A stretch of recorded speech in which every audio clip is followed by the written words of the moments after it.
భగవద్గీత తప్ప నేను ఎప్పుడు ఏది మాట్లాడలేదు. నేను ఎంటర్టైన్మెంట్ సినిమాలకి భగవద్గీత అనే తపస్సులో నాకు ఏదన్నా పరమాత్మ కనుక నాకు నా నాలుకకి శక్తి ఇచ్చి ఉంటే బాలకృష్ణ గారు ఆయుష్మాన్ భవ, అట్లాగే సంగీత దర్శకుడు బోయపాటి శ్రీను గారు ఆయుష్మాన్ భవ, అలాగే సంగీత దర్శకుడు తమన్ గారు ఆయుష్మాన్ భవ. మీ నుంచి ఇలాంటి పవర్ఫుల్ సినిమాలు కంటిన్యూస్గా వస్తే అసలు ముఖ్యంగా అంటే మాలాంటి వాళ్ళకి భక్తి అంటే ఏంటో దేశభక్తి అంటే ఏంటో తెలుసు, కానీ ఈ యువతరానికి మీరు please try to spend your valuable time at least 5 minutes a day for the country, for the nation. ఇవాళ భారతదేశం అలాంటి దారుణమైన స్థితిలో ఉంది.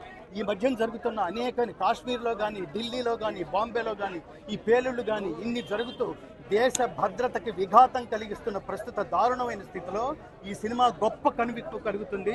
ముఖ్యంగా హైందవులు కాదు, ఈ దేశంలో 140 కోట్ల మంది ఉంటే 100 కోట్ల మంది హిందువులు ఉంటే నిద్రాణమైన స్థితిలో ఉన్నారు. హిందువులని జాగృతం చేయగలిగే మహా పేట్రియాటిక్ ఫిల్మ్ ఏంటంటే నా దృష్టిలో ఇవాళ అఖండ 2. అసలు బాలకృష్ణ గారికి ఆయన గొంతులో నేను చాలా ఇన్స్పైర్ అయ్యాను. వాళ్ళ మా నాన్నగారు నేను ఎప్పుడు చెప్తుంటాను, ఈ మధ్యనే వెళ్ళిపోయిన మా నాన్నగారు బాలకృష్ణ గారు ఫ్యాన్.